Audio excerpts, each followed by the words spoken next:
Umloti was identified in the crude and vivid imagery of the Norse by the ownership of a fabled mill, which, in his own time, ground out peace and plenty. Later, in decaying times, it ground out salt, and now finally, having landed at the bottom of the sea, it is grinding rock and sand, creating a vast whirlpool, the Maelstrom, which is supposed to be a way to the land of the dead. This imagery stands, as the evidence develops, for an astronomical process, the secular shifting of the sun through the signs of the zodiac, which determines world ages, each numbering thousands of years. Each age brings a world era, a twilight of the gods. Great structures collapse, pillars topple which supported the great fabric. Floods and cataclysms herald the shaping of a new world. That was a passage taken from the introduction to Hamlet's Mill. Published in 1969, authors Giorgio de Santillana and Hertha von Deschend attempt to answer why such a staggering amount of myths contains so many parallels and are so strange in form. They propose that myths have been used as a method to store information. Is there evidence of highly sophisticated knowledge embedded into the world's mythologies?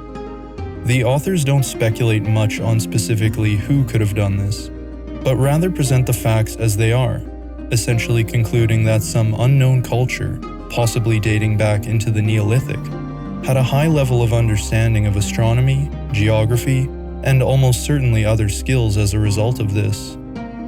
On that note, one might suggest that when myths tell of the rise and fall of great kings and rulers, they are also describing the rise and fall of astrological ages, or the movements of the heavenly spheres. Notions of a world tree, a grinding millstone, or the seven sages become known as the cosmic axis, the wheel of precession, and the seven stars of Ursa Major. Numbers like 72, 108, and 432, appearing in some of the oldest temples and manuscripts in the world, are not by accident, and serve only to confirm that what we are dealing with here is a mystery of incredible significance. Concerning the book's title, the authors chose the Hamlet figure because he appears all around the world. Many will be familiar with Hamlet, but only because he was the hero chosen by Shakespeare for his famous play. The Hamlet figure can be traced back to Old Norse legend, from the works of Saxo Grammaticus, where he was known by the names Amleth, Umloti, or Amlethus. The story of Hamlet, according to Saxo, is much more curious than Shakespeare's, because it's in this older version that we find the notion of a cosmic mill, a nearly identical parallel that emerged separately from the influence of the Norse, and also originating from a long tradition of oral transmission, comes from the Finno-Ugric cultures. These are the Finnish, Estonians, Vogols, and several other Siberian and Asian peoples. Their great epic was the Kalevala, in which the story of Kullervo is told. Again, this same figure appears in Persia, in the national epic of Iran, the Shahnameh, written by Ferdowsi near the end of the 10th century, tells the story of Kai Khusrau. Hamlet's Mill tells each of these three figures' stories, and shows how they all have a strangely similar story arc. It's essentially always the story of a prince of a kingdom whose father is slain by his uncle, to which the uncle takes the throne, and the king's wife is taken away as well. Then Amlethus pretends to be a complete fool, incapable of even the simplest tasks, so that his uncle won't kill him too. But in secret, he's actually very cunning, and the others grow suspicious and try all sorts of things to get him to reveal his wit. It's actually a pretty funny story. It would take far too long to go over all of the details of each one, but all you need to know is that they are all similar stories of a tragic fate, revenge, family tragedy, and some kind of destiny or prophecy. And certain key elements are preserved in all of them, the most important being Hamlet's association with a great mill. The story of the Fabled Mill goes like this. In Old Norse poems, it is said that there are two wonderful mills. One of them is immense in size. The other is similar, but much smaller. This larger, grotty mill, as it came to be known, is said to be the cause of storms and showers, whirlpools and ocean currents, and even more powerful forces known to antiquity. The larger Grotty Mill is rather mysterious in its descriptions. In a verse by the skald Snæbjorn, which I have paraphrased, it is said that far off near the edge of the earth, the 9 maids of the island mill violently turn the grotty dangerous to man, they who in ages past ground Hamlet's meal. The lesser grotty mill is akin to the greater, but it plays a larger role in the heroic poems. King Frodi came to be the owner of it. However, it was still so large that no human strength could even cause it to budge. Frodi traveled around for some time searching for someone capable of working the mill. Eventually, he recruited 2 giant maidens, Fenja and Menja. This was a magical mill, and at the start it ground out gold, peace, and happiness. Here lies a clue. During the reign of King Frodi, both Saxo and Snæbjorn attribute this time to be a time of peace in the world, the general state of things appearing to be something like a golden age. This time of peace wouldn't last, however, as Frodi, in his greed for gold, refuses them the necessary rest from their toils. The maidens were forced to work night and day without end. So the story goes that one night in their anger, the 2 giantesses cursed Frodi in a dire song, and began grinding out fire and death on the mill. The night following the day when they had begun to grind misfortune on Frodi, their prophecy was fulfilled after Mysing, the Sea King, landed and killed Frodi. Mysing took the grotty mill onto his ship, and with it, he took the giantesses as slaves. He ordered them to grind again, however this time, they ground out salt. Quote, "And at midnight they asked whether my singer were not weary of salt. He bade them grind longer. They had ground but a little longer when down sank the ship." Salt was still a valuable commodity in medieval times, though substantially less valuable than gold. After the mill had sunk to the bottom of the sea, we read, "And from that time there has been a whirlpool in the sea, where the water falls through the hole in the millstone. It was then that the sea became salt." With all that out of the way, it would be helpful to explain what exactly this tale might be alluding to. If you've read, or tried to read Hamlet's Mill, you'll know that the authors really beat around the bush and never explain anything too clearly. It's one of those texts that you really have to wrestle with, and even after reading it once, you'll most likely just have more questions.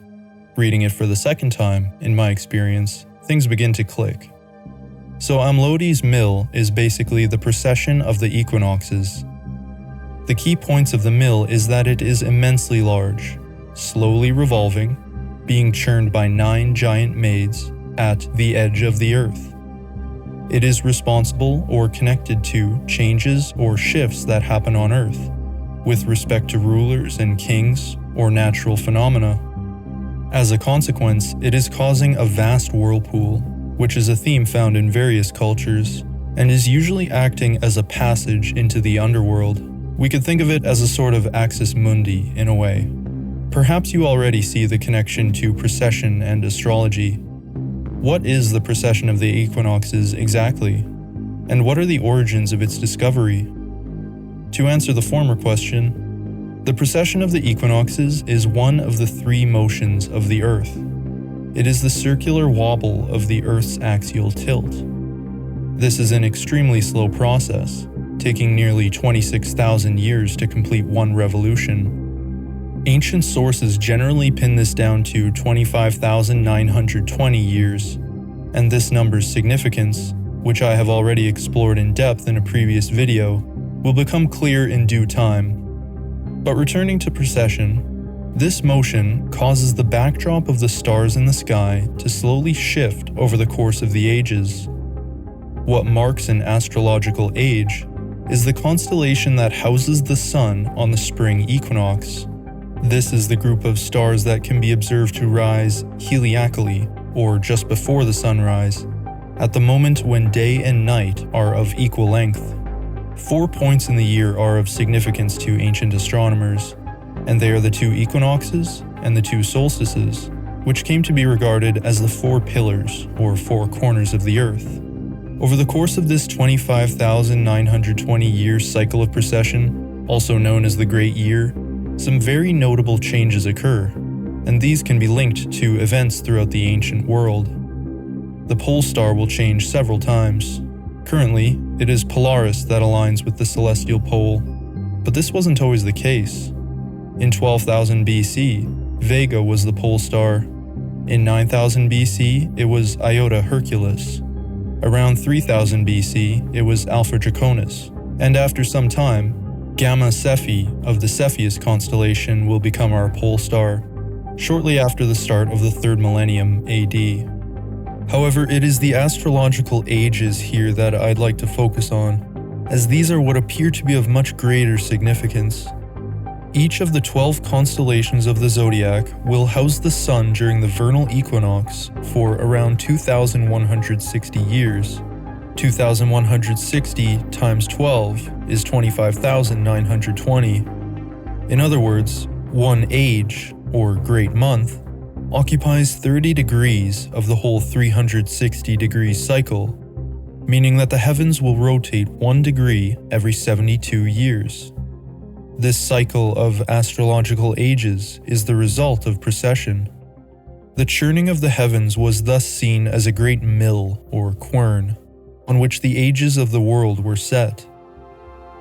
It is clear that the motions of the earth have an effect on human consciousness and life on earth as a whole. To the astrologers, this has been known for thousands of years. Its rotation on its axis causes the day-night cycle, and over the course of this time, we experience many different states of consciousness. Its elliptical orbit around the sun is responsible for the changing of the seasons, which drastically affects life on Earth. From this logic, it would only make sense that the third motion, precession, should also affect humanity in some way. To notice this movement would have taken some careful observation and record-keeping over several centuries, as even within a full lifetime, the shift of 1 degree in 72 years would hardly be noticeable. The discovery of precession is generally attributed to Hipparchus in 127 BC. Working off the measurements of his predecessors, he noticed that they were off by about 2 degrees, and he concluded that the equinoxes were slowly precessing. There is reason to believe, however, that the precession of the equinoxes was discovered long before Hipparchus, thousands of years earlier in fact. Its appearance in the form of a cosmic mill is suggestive of this. And although the story of Amlodi's mill wasn't written down until sometime around the 11th century, we have to remember that the Norse were an oral culture up until a few centuries before that time, and their oral traditions could have been passed down since prehistoric times.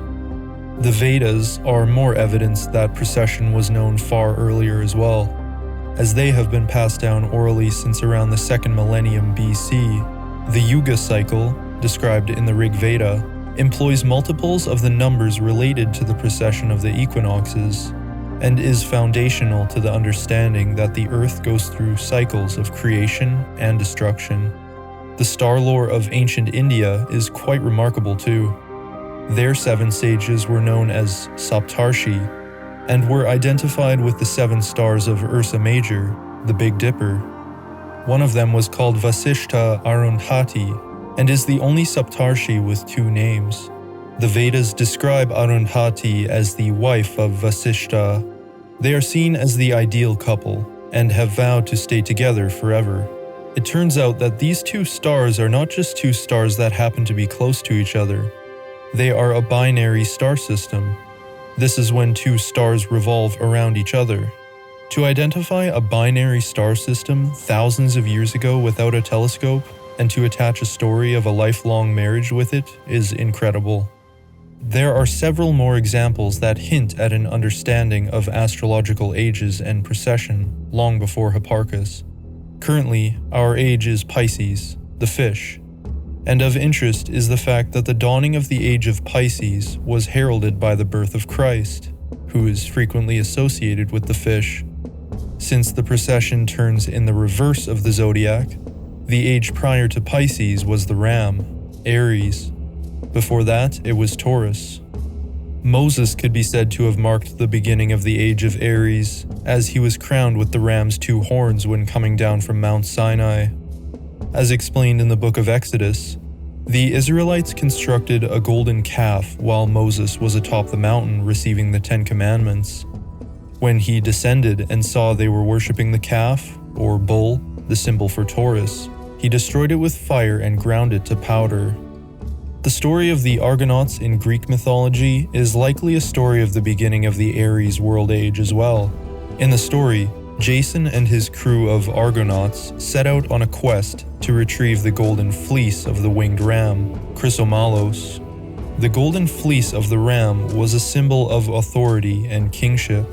This all kind of sounds like the destruction of a previous world age and the ushering in of a new era, bringing with it a renewed order, does it not? That the ancients understood great cycles, that the mill was the great clock of the cosmos, and that the knowledge of this cyclical nature of the world was embedded into mythological stories, suggests that there is a scientific structure underlining myths. Today, when we are taught about mythology, it is generally under the assumption that they are simply fairy tales.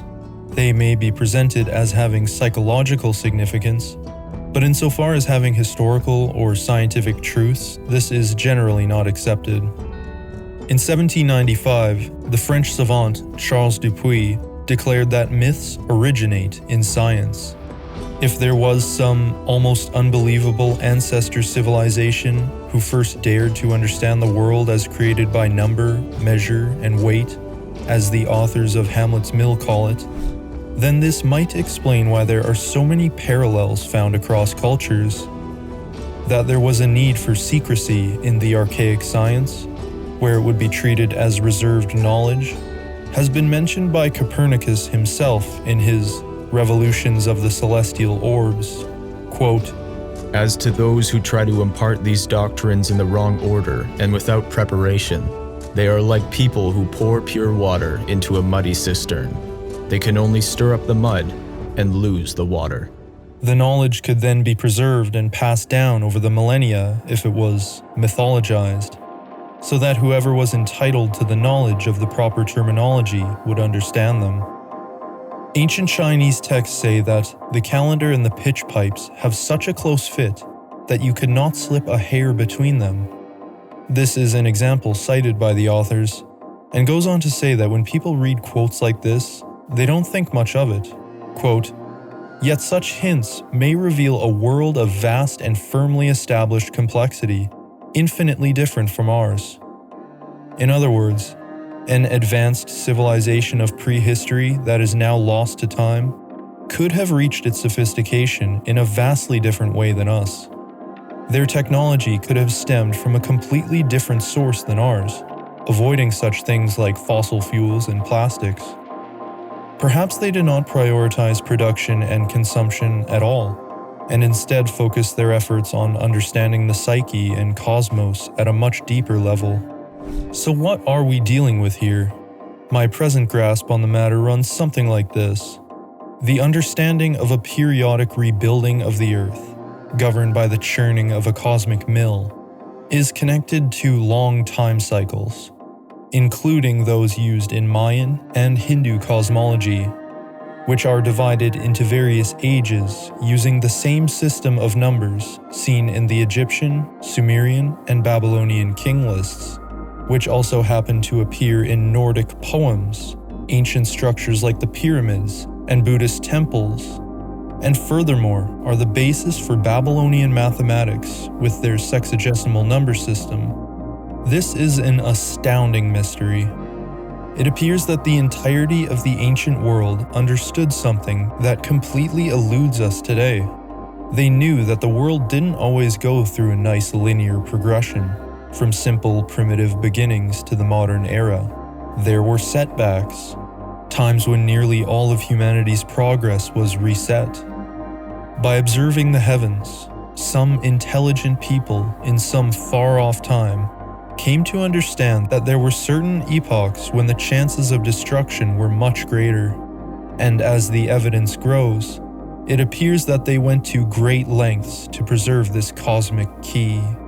Skeptics dismiss connections like these as coincidence, but this video is not for them. This is for those curious and open-minded individuals who still hold a sense of awe and childlike wonder when faced with the night sky. Those who are endlessly fascinated by this world, this reality, and are repeatedly struck by the utterly confounding nature of even the most mundane things. Those who feel that all beliefs are sacred and don't fall victim to dogma, but instead see them all as crucial pieces of the greatest puzzle ever conceived. Thanks for watching.